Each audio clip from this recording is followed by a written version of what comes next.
The velvet rope didn't stop her, but his hand did. In the gilded grand ballroom of the plaza, Amanda George extended her hand across the white linen. Clithon Bush raised his palm like a crossing guard, his voice slicing through the clink of crystal and champagne. "I think you're looking for the catering entrance, dear." The room went silent. Then came the nervous laughter, rippling through 12 billionaire board members like a shared secret. Cameras from the broadcast crew caught everything. The raised hand, the dismissal, the emerald suit against a sea of gray. But what no one in that ballroom knew was this. The woman he just insulted owned every brick beneath their feet. By midnight, a $10 billion empire would crack without a sound. The grand ballroom was all gold leaf and crystal, a temple of old money. 15 tables draped in silk surrounded a center stage where Clithon Bush, the silver-haired patriarch of Bush Enterprises, held court like a king. Across from him stood Amanda George, CEO of George Global, poised and deliberate. She had built her investment empire in silence, one acquisition at a time. And tonight's gala was the final stage of the empire merger, a $10 billion deal that could save his legacy. But for Clithon, this wasn't business. It was tradition. And she didn't belong. Before we reveal how Amanda dismantled a billion-dollar empire with a single text message, hit that subscribe button and turn on notifications. This is the kind of story they don't teach in business school, but they should. Drop a comment telling us, have you ever been underestimated because of how you look? Let's talk about it. Now, let's get into what happened next. Amanda had chosen emerald velvet deliberately. In rooms like this, invisibility is a weapon wielded by the powerful. They dress in navy and charcoal, blending into mahogany panels and leather chairs, becoming part of the architecture itself. To wear color is to refuse erasure. It says, I am here, and you will reckon with me.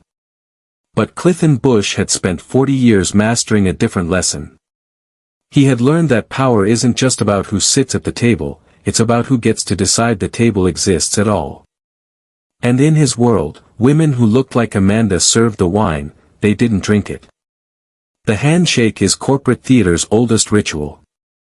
It signals equity, mutual respect, the beginning of partnership. When Clithon raised that palm, he wasn't just refusing contact. He was performing hierarchy for an audience, reminding everyone present of the social order he believed was immutable. What he didn't understand was that modern power has evolved beyond handshakes. It lives in Clause 7.2 of liquidity agreements. It hides in anonymous wire transfers. It waits, patient and invisible, until arrogance provides the perfect opening. Amanda lowered her hand slowly, her face a mask of professional composure. She had been dismissed before. But this time, she had come prepared to make dismissal expensive. Dinner began with the scrape of chairs and the murmur of entitlement. Clithon Bush stood at the head table, crystal glass raised, silver hair catching the chandelier light like a crown. To tradition, he announced, his voice carrying the weight of inherited certainty. To the men who built industries with handshakes and honor, and to the future we protect by remembering the past. 12 board members lifted their glasses in synchronized agreement. Amanda, seated at the far end of the arrangement, was not included in the toast sweep. The omission was surgical, deliberate. She might as well have been furniture. This is how exclusion operates at elite levels. It's rarely overt refusal, it's the architecture of conversation itself. Throughout the first course, Clithon directed questions to the men flanking Amanda, his gaze sliding past her as though she occupied negative space. When she attempted to clarify a valuation point, he simply continued speaking, his voice rising just enough to drown hers without appearing to shout.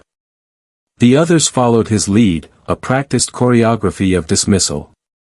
This wasn't hostility.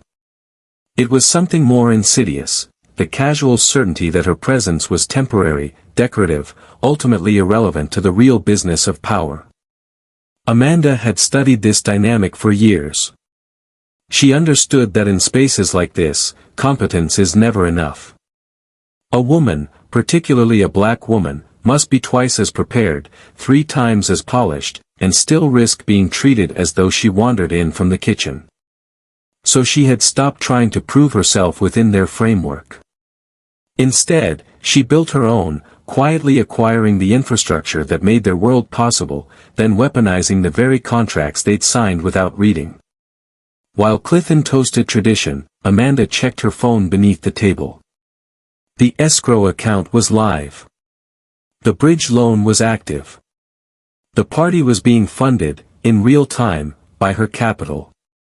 And in 43 minutes, when the deadline passed without a gesture of professional respect, that capital would evaporate like champagne left open overnight. 3 months earlier, Amanda's team had assembled in a war room lined with financial projections and stress test models. Bush Enterprises was bleeding. Quietly, steadily, catastrophically. Clithon's attachment to tradition had left him vulnerable to market shifts he refused to acknowledge. His company carried $8.7 billion in legacy debt, much of it fragmented across 17 creditors who'd grown tired of his arrogance and started selling. Amanda had begun purchasing that debt in tranches, using shell companies and intermediary funds to mask her involvement. By the time her lawyers finished, she owned 73% of Bush's obligations. He thought he was negotiating with a consortium of anonymous investors. He had no idea he was negotiating with the woman he'd later dismiss as the help. But Amanda hadn't just bought debt. She'd bought leverage. Buried within the acquisition paperwork was what her general counsel called the interpersonal morality clause, a provision allowing immediate capital withdrawal if the counterparty demonstrated documented discriminatory behavior during negotiations. It was an unusual inclusion, the kind of term most legal teams skim past because it seems theoretical, a box checked for liability purposes. Amanda's team had insisted on it. They knew Clithon's reputation. They knew men like him couldn't resist performing their prejudice, especially when they felt secure in their power. The clause wasn't insurance. It was a trap, baited with his own ego. This is the invisible architecture of modern corporate warfare. Contracts aren't just legal documents, they're strategic weapons, drafted with specific triggers designed to activate when human nature reveals itself. Amanda understood that Clithon would never see her as a peer. His worldview was too calcified, his sense of superiority too central to his identity. So she didn't try to change his mind. She simply built a system where his prejudice became a liability he couldn't afford. The morality clause transformed every sneer, every dismissal, every public humiliation into a breach of contract worth billions. And because the gala was being broadcast for investors, every moment was documented in high definition, time-stamped and legally admissible. Clithon had signed the paperwork himself, barely glancing at page 47. That signature would become the most expensive autograph of his career. At 8:47 p.m., Amanda checked her watch. 13 minutes remained before the deadline embedded in Clause 7.2 of the liquidity agreement. Around her, dessert was being served, delicate towers of spun sugar and edible gold that cost more than most people earned in a month. Clithon was holding court, telling a story about his early years, back when men were men and business was done on a golf course, not a spreadsheet. The table laughed on cue, a practiced symphony of sycophancy. Amanda decided to offer one final opportunity for professionalism. She leaned forward, her voice clear and measured. Mr. Bush, I'd like to revisit the sustainability provisions we discussed. Given the current market shift toward ESG compliance, I believe, Clithon cut her off with a wave of his hand, not even turning to face her. Sweetheart, I'm sure whatever online courses you took were very thorough, but some of us learn business in the real world. The table erupted in laughter, louder this time, emboldened by his cruelty. One board member actually slapped the table. Where'd you get your MBA, honey? another one called out. YouTube University. This moment reveals something crucial about organizational culture and power dynamics. Mockery isn't just personal attack, it's an enforcement mechanism designed to maintain hierarchy. By ridiculing Amanda's education, Clithon was signaling to everyone present that credentials, preparation, and competence don't matter if you're not part of the inherited elite. It's a reminder that in traditional power structures, legitimacy flows from proximity to other powerful people, not from actual capability. But Clithon had made a fatal miscalculation. He assumed Amanda needed his validation to possess power. He didn't understand that validation is irrelevant when you own the ground beneath someone's feet. Amanda smiled, the kind of smile that doesn't reach the eyes. She pulled out her phone, typed 3 words, and pressed send. The message was simple, clinical, final, execute withdrawal protocol. The timestamp read 8:59 p.m. The deadline had passed. And in the 60 seconds it took for the message to process through encrypted channels, everything Clithon Bush believed about the world began to disintegrate. The text traveled through 3 servers, each one authenticated by biometric verification and triple-layer encryption. Execute withdrawal protocol. 5 syllables that would evaporate $10 billion in infrastructure. Amanda placed her phone face down on the white linen, her hands steady, her expression unchanged. Across the table, Clithon was mid-sentence, explaining to a junior board member why aggressive accounting was just another term for creative vision. He had no idea that in the 90 seconds since Amanda sent that message, his company's liquidity had begun hemorrhaging like a severed artery. This is the terrifying efficiency of modern finance. Money doesn't move like it did in Clithon's era, with signed checks and wire transfer confirmations that took days. Capital now travels at the speed of data, appearing and vanishing based on algorithmic triggers and contractual clauses that activate automatically. The bridge loan funding tonight's gala, the escrow account backing the merger, the revolving credit facility keeping Bush Enterprises operational, all of it was linked to Amanda's authorization. And the morality clause she'd embedded in the paperwork wasn't just symbolic. It was a legally binding circuit breaker, designed to sever every financial connection the moment discriminatory behavior was documented. Clithon's insults hadn't just been rude. They'd been breach of contract, captured on camera, time-stamped and admissible. The withdrawal protocol didn't require a judge or a hearing. It was instantaneous, irreversible, and entirely legal. Amanda took a sip of champagne, watching the bubbles rise in the crystal flute. She felt nothing, no satisfaction, no vindication, just the cold clarity of a decision made and executed. People often misunderstand power, assuming it requires anger or vengeance. But real power is surgical. It doesn't need to announce itself or justify its actions. It simply removes support and watches what collapses. In 60 seconds, the event coordinator would receive a payment failure notification. In 90 seconds, the hotel's accounting system would flag the missing deposit. In 2 minutes, the chandeliers would dim as the backup generator kicked in, confused by sudden funding interruptions. And Clithon Bush, who'd spent 40 years believing his name was currency, was about to learn that currency only works when someone agrees to honor it. If you're feeling that tension right now, that's because you know what's coming. But here's the real lesson. Amanda didn't win this battle in the ballroom, she won it 3 months earlier when she read the fine print. If this story is teaching you that preparation beats presentation every single time, smash that like button. And if you've ever had to be twice as good to get half the recognition, comment, seen, below. You're not alone. Now let's watch this empire crumble in real time. The chandeliers flickered first, a brief stutter that made conversations pause mid-sentence. Then the lights died completely, plunging the grand ballroom into darkness punctuated only by emergency exit signs glowing red like distant warnings. The orchestra stopped mid-measure, violins trailing off in confusion. For 3 seconds, there was perfect silence, the kind of quiet that only comes when an entire room holds its breath simultaneously. Then came the panic.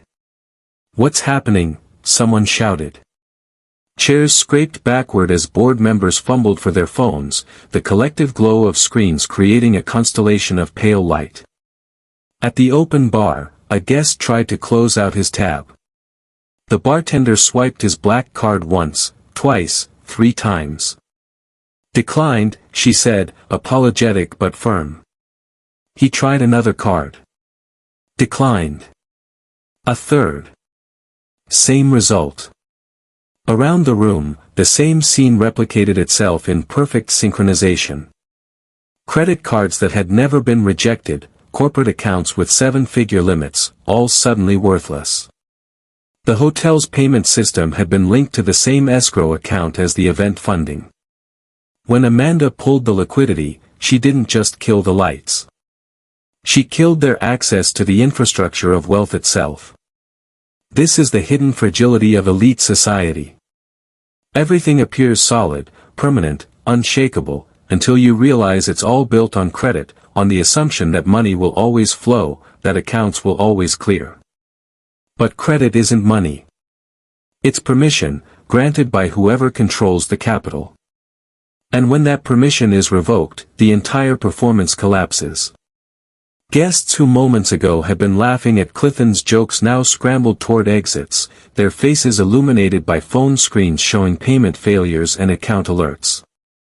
The valets outside were refusing to release vehicles without settled tabs.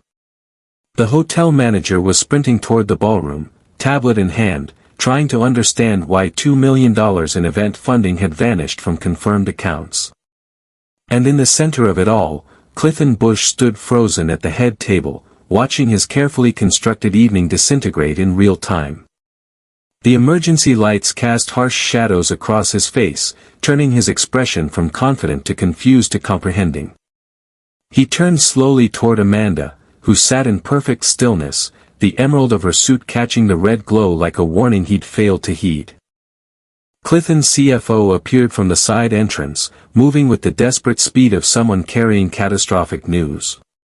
His face was ashen, his tablet clutched like a shield. "Sir," he said, voice cracking despite decades of boardroom composure. "We have a situation." He leaned close, whispering urgently, but the ballroom's acoustics and the sudden silence made every word audible. "The escrow account is empty. The bridge loan has been revoked. The revolving credit facility, it's been called in full. Immediately." Clithon's expression moved through denial, confusion, and rage in rapid succession.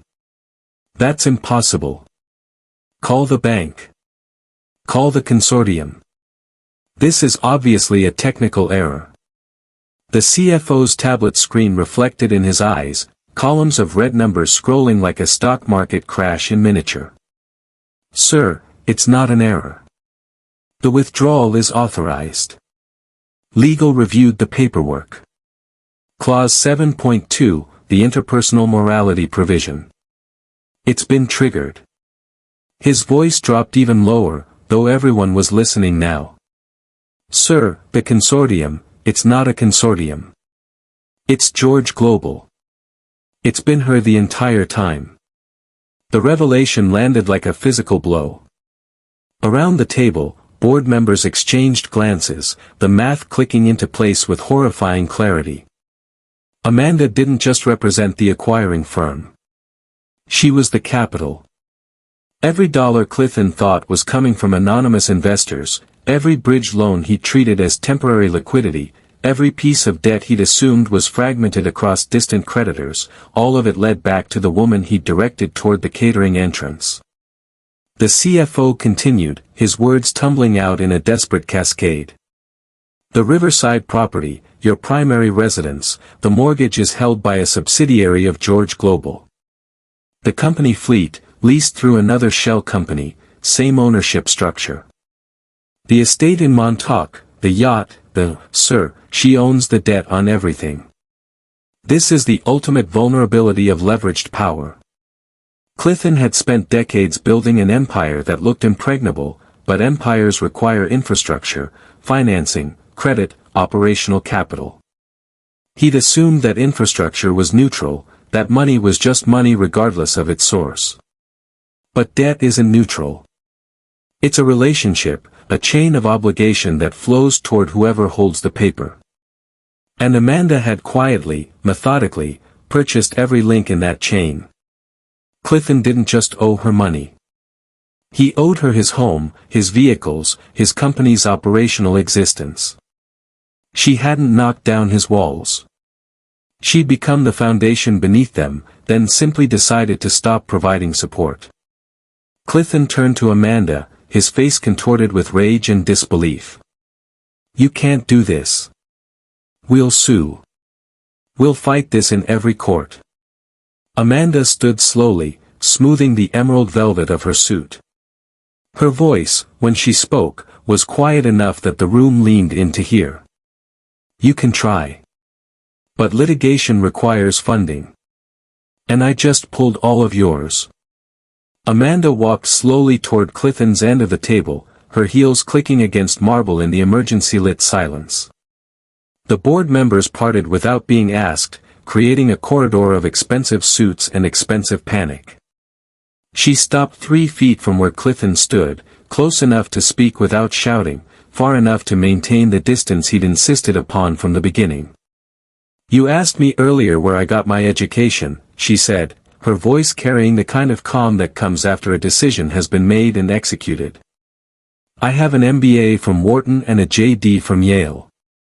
But the most important lesson I learned didn't come from a classroom. It came from rooms like this." She gestured around the darkened ballroom, where affluent guests were still scrambling with declined cards and cancelled reservations. "I learned that respect isn't about etiquette or politeness. It's about recognition, acknowledging that another person has agency, has power, has the right to occupy space without justifying their existence. You didn't just refuse to shake my hand. You refused to see me as a human being worthy of basic professional dignity. And that refusal cost you everything." The cameras were still rolling, backup batteries keeping the broadcast live even as the main power failed. Every word was being recorded, transmitted to investors and journalists and business schools that would dissect this moment for years. "Here's what you need to understand about modern power," Amanda continued, her tone shifting into something almost educational, a lecture delivered to an audience far beyond this room. "It's not about who has the loudest voice or the longest legacy. It's about who controls the infrastructure. You thought your name, your reputation, your 40 years of tradition made you untouchable. But reputations don't pay bills. Credit lines do. And I owned every single one of yours." She took a step closer, her voice dropping to something only Clithon could hear. "You didn't see me, so I decided to make sure you couldn't see anything at all. Not your accounts. Not your assets. Not your future. I didn't destroy your empire. I just stopped funding the illusion that it still existed." Clithon opened his mouth, but no words came. What could he say? That he was sorry? That seemed inadequate for a man who'd spent the evening weaponizing humiliation. That he didn't mean it? The cameras had captured everything. That she was overreacting? His company was hemorrhaging billions in real time. Amanda turned to address the room, her voice rising to include the board members, the guests, the cameras. "For anyone wondering if this is vindictive or disproportionate, let me be clear, this isn't revenge. It's consequences. I embedded a morality clause precisely because I knew this would happen. Men like Mr. Bush have spent generations using humiliation as a tool of control, confident there would never be repercussions. But consequences have evolved. They're contractual now, legally binding, financially devastating. Every insult tonight was a breach of agreement. Every dismissal was a trigger for withdrawal. This wasn't personal. It was always just business." She picked up her portfolio from the table, the leather folio that contained every document, every clause, every carefully constructed trap that Clithon had signed without reading. Respect isn't a courtesy anymore. It's a fiduciary duty. And when you breach that duty, you pay for it. Not with apologies. With everything. Amanda walked toward the exit, her emerald suit a splash of color in the red-lit darkness. Behind her, Clithon Bush stood in the ruins of his empire, surrounded by people who'd spent the evening laughing at his jokes and would spend the morning distancing themselves from his collapse. The ballroom doors closed softly behind her. The cameras kept rolling. And by morning, the entire world would know the most expensive lesson in modern business history: the person you refuse to see might be the only person who matters. Amanda walked through the plaza's lobby at 6:23 a.m., 47 minutes before sunrise. The marble floors were empty except for a single cleaning crew and a night manager processing checkout folios for guests who'd fled the previous evening's disaster. Outside, the city was beginning its slow wake, delivery trucks rumbling past, newsstand vendors arranging papers whose headlines Amanda already knew without reading. The doorman held the heavy brass door without comment, professional enough not to ask about the gala that had ended in chaos hours before. Her car was waiting, black sedan with tinted windows and a driver who understood that silence was part of the service. As she slid into the leather interior, her phone buzzed with alerts she'd been ignoring since midnight.